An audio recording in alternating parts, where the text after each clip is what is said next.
ذرا غور فرمائیے، تمام چوپائے ایک ہی طرح کے گھاس کھاتے ہیں، مگر ان جانوروں کے جو غبار ہے خون کے درمیان سے صاف ستھرا جو ہے دودھ ہمیں ملتا ہے، جو بہت بھرپور غذائیت کا کام کرتا ہے۔ یقیناً انسانوں کے لیے لذیذ اور پاک صاف دودھ میں بھی اللہ سبحانہ تعالیٰ نے جو ہے ایک قدرت کی، اللہ کی قدرت کی اس میں زبردست نشانی ہے۔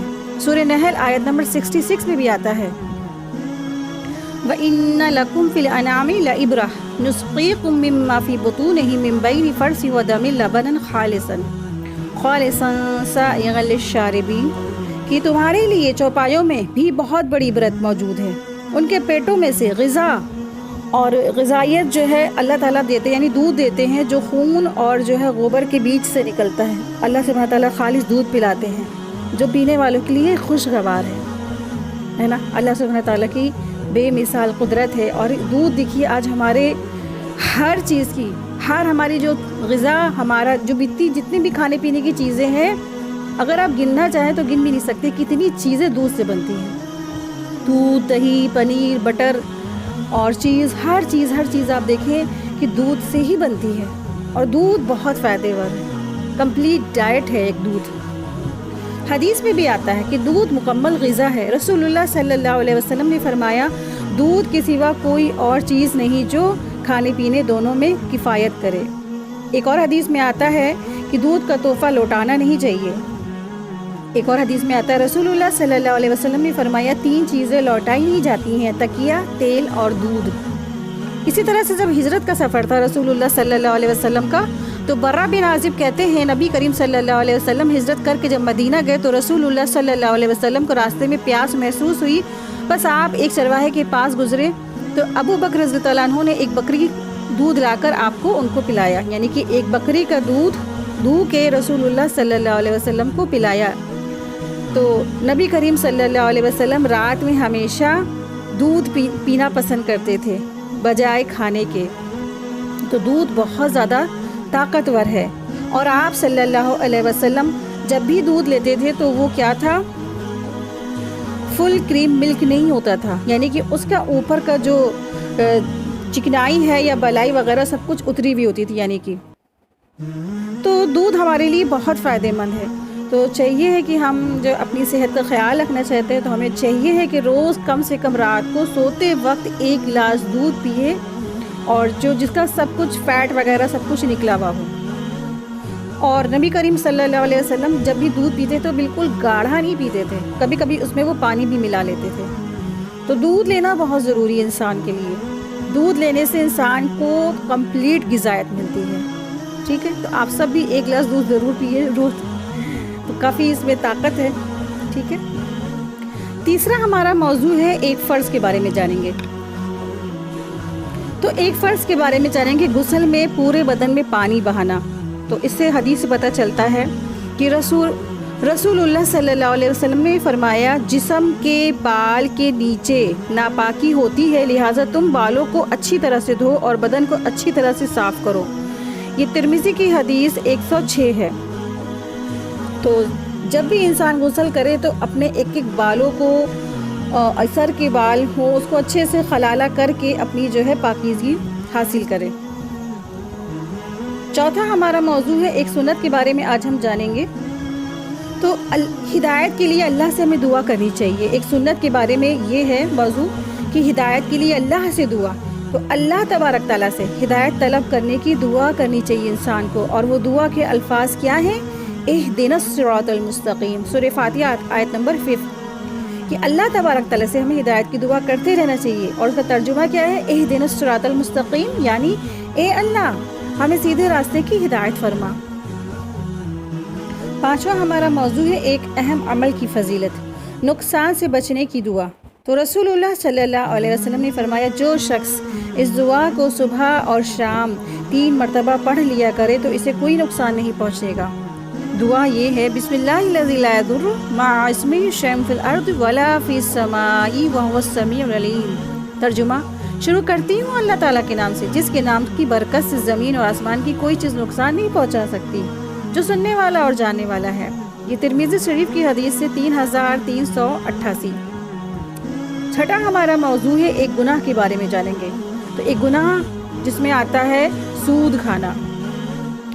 تو فرمان قرآن کریم میں اللہ سبحانہ تعالیٰ نے فرمایا کہ جو لوگ سود کھاتے ہیں کل قیامت کے دن قبروں سے اس طرح سے نکلیں گے جیسے انہیں کسی جن یا بھوت نے لپٹ کر باولا کر دیا ہو. سورہ بقرہ آیت نمبر 275 میں آتا ہے. تو سود کھانا بہت بڑا گناہ ہے. 7واں ہمارا موضوع ہے دنیا کے بارے میں جانیں گے. دنیا پر راضی ہو جانا کیسا ہے؟ تو سورہ توبہ آیت نمبر 38 میں بھی آتا ہے اس کے بارے میں. قرآن کریم میں اللہ تبارک تعالیٰ فرماتے ہیں کیا تم لوگ آخرت کی زندگی کے مقابلے میں دنیا کی زندگی پر راضی ہو گئے ہو؟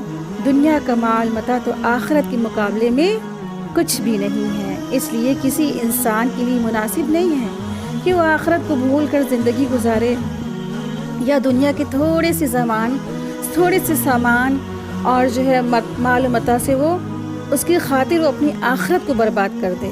تھوڑے سے مال متاع اور تھوڑے سے چند کوڑیوں اور چند درہم کے خاطر اپنا انسان آخرت برباد کر لے. تو یہ دنیا کیا ہے؟ حقیر سی جگہ ہے، ایک حقیر سا ہے. اور انسان کا آخرت کیا ہے؟ ہمیشگی کا ہے. تو انسان کو چاہیے کہ اپنی وہ آخرت نہ برباد کرے. 8واں ہمارا موضوع ہے آخرت کے بارے میں جانیں گے. مردے کی حالت. تو رسول اللہ صلی اللہ علیہ وسلم نے فرمایا جب مردے کو لوگ اٹھا کر لے جاتے ہیں اور اگر وہ نیک ہوتا ہے تو وہ کہتا ہے مجھے جلدی آگے بڑھاؤ، اور اگر وہ برا ہوتا ہے تو وہ کہتا ہے اے میری ہلاکت آ گئی، تم کہاں مجھے لے جا رہے ہو؟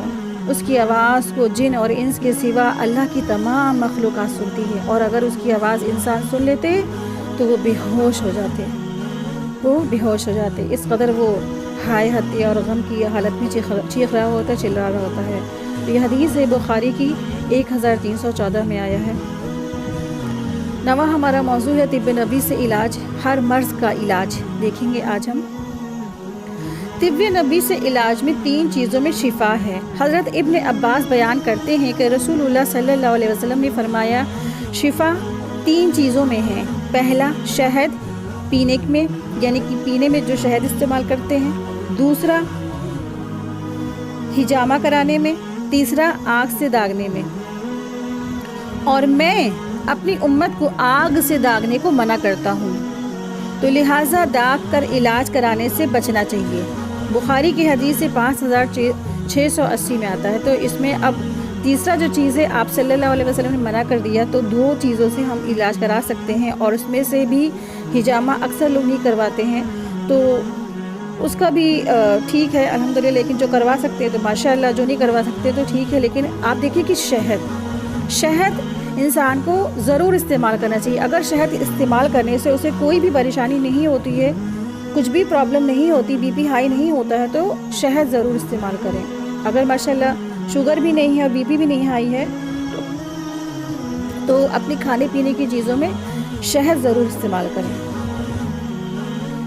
10واں ہمارا موضوع ہے قرآن کریم کی نصیحت. سورہ احزاب آیت نمبر 71 اور 70 میں آتا ہے کہ اللہ تبارک تعالیٰ فرماتے ہیں اے ایمان والو اللہ سے ڈرتے رہو اور سیدھی سچی بات کہا کرو. اللہ تعالیٰ تمہارے نیک اعمال کو قبول کرے گا اور تمہارے گناہ معاف فرما دے گا. اور جو کوئی اللہ اور اس کے رسول کی اطاعت کرے گا وہ بڑی ہی کامیابی کو پہنچے گا. تو اس میں بتا دیا گیا کامیابی کیا ہے. تب کامیابی اللہ کی اطاعت، اللہ کی فرما برداری، اللہ کا جو ہے سچی اللہ تعالیٰ کی اطاعت اور فرما برداری، اور اس کے بعد رسول اللہ صلی اللہ علیہ وسلم سے جو ان کی پیروی کرنا ہے، وہ ہمارے رول ماڈل ہیں. تو اگر ہمیں سچی کامیابی چاہیے تو ہم اللہ کی بات مانیں، اور ہمیں طریقہ رسول صلی اللہ علیہ وسلم کو دیکھنا ہوگا کہ آپ صلی اللہ علیہ وسلم کس طریقے سے کون سے کام کیا کرتے تھے. تو ہمیں اگر فلاح اور کامیابی چاہیے آخرت کی، تو ہمیں اس دنیا میں رہ کے اللہ تعالیٰ کے حکموں کی فرما برداری کرنی ہے. اللہ تعالیٰ نے جن چیزوں سے منع کیا ہے ان سے بچنا ہے، اور جو کام کرنے کا حکم دیا اللہ تعالیٰ نے ہمیں وہ کرنے ہیں. اور ہماری اپنی زندگی گزارنے کا طریقہ اللہ کے رسول صلی اللہ علیہ وسلم کی صورت میں عطا فرمایا ہے. تو ہمیں ان کی یعنی رسول اللہ صلی اللہ علیہ وسلم کی پیروی کرنی چاہیے.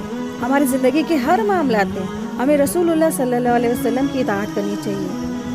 اسی کے ساتھ ہی آج ہماری کلاس مکمل ہوئی. سبحانک اللہم و بحمدک نشہد ان لا الہ الا انت استغفرک و اتوب الیک. السلام علیکم ورحمۃ اللہ وبرکاتہ.